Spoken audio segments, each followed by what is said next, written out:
moving on, the alternate advancement system is the new progression system for the expansion. And first thing to point out, because the artists will kill me if I don't, these are placeholder icons. And there are cooler, newer ones that they assure me are actually already there, but we're too late for my video. Now, what you see here in the back, in the grayed out sections, are the existing ones that the players have in the live game today. And everything in the middle are the new alternate advancement abilities. So you can see instantly we're increasing greatly the number of options available for players' character development. They come in 3 types: general, that are available to all players; red, that are the archetype, which are available to the class archetype that the player belongs to; and the ones at the bottom are the class-specific ones, which only that class can have access to.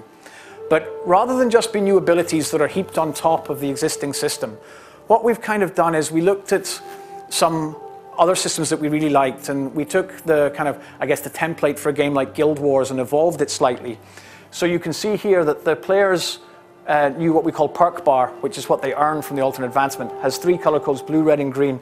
And the player has to choose which of the abilities they activate in this bar for any given time. They can't hot swap them and change them. They have to make a choice of, as I move forward through this area, I'm going to go with these abilities. So I might have, 20 or 30 or 100 up here, but I can only bring up to 6 of them into play at one time.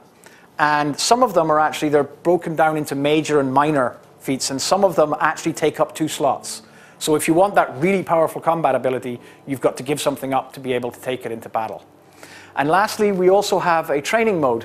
You can see here this one's flashing and has a timer, and this, kind of like the system in EVE Online, allows players to progress an ability after they've earned it over time, whether they're online or not.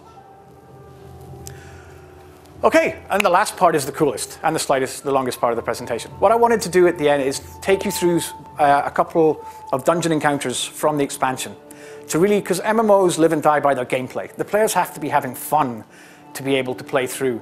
And we've really challenged the designers to come up with some different and interesting gameplay mechanics to challenge the players and kind of make the MMO experience more interesting. MMOs sometimes get a very bad rep as, oh, the bosses are just bags of health that you DPS on, and maybe they do something. And so we've tried to bring in much more about the environment and the players paying attention to what's going on, so they can have a very interesting experience when they're playing through this dungeon.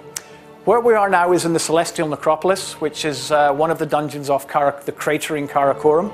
This is towards the end of the expansion experience. And you see here the players come across a chasm that they can't pass, and there's buttons on the ground, so they know they've got to do something. And they can see the enemies are over there. But what they're taught to do through quest and through dialogue is to learn that they have to use their emotions on these paths. And what I think is a first for MMOs, where you actually have to use the emote system, where the players can do specific animations. And they have to do specific animations on these paths, as you saw there, to activate the parts of the bridge, and it sweeps in and allows them a path. But when they step off, the bridge disintegrates again, and they can't get across. So the players are faced with a choice.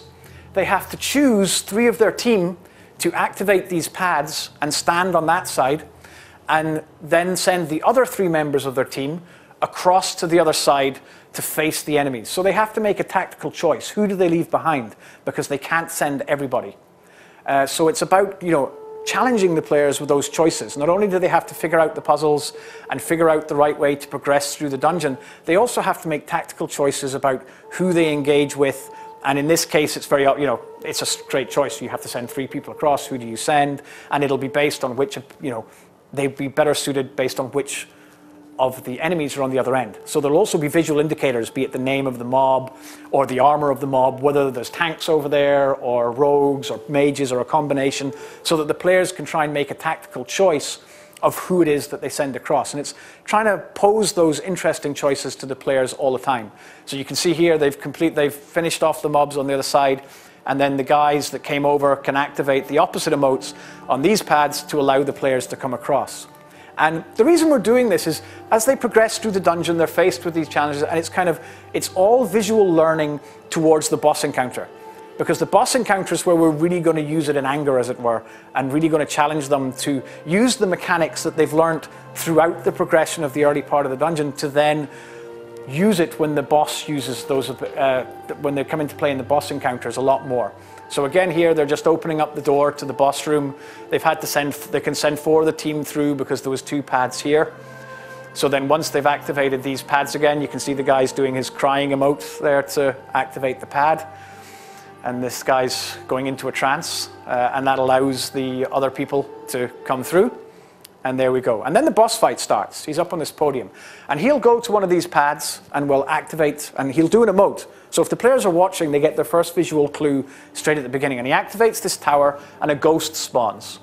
And the players have to defeat the ghost to activate this pad here. Now, if they paid attention to what the boss did, the players will know which emote they have to do at the bottom, which then activates this pillar, which allows them to run up and fight the boss. So again, using the environments dynamically, something players will remember and find interesting and fun.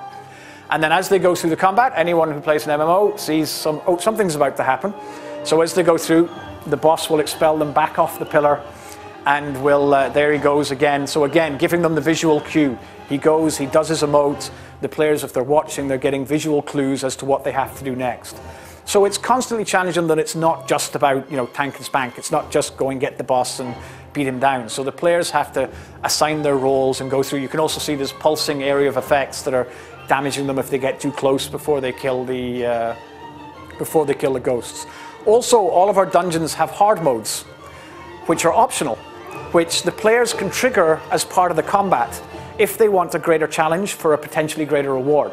So in this case, for example, there's a certain emote that might anger this boss, that if they do that on one of the pads, it'll activate all of the pillars at once and spawn all of the ghosts at once and create a free-for-all that if they get through, they get a better reward at the end. Now we're going to one of the encounters a little bit earlier in the expansion, again to show the kind of dynamic nature and the interesting game mechanic. This is a guy called Brass Mask, one of the first bosses in Pillars of Heaven, and he has archers stationed up above him.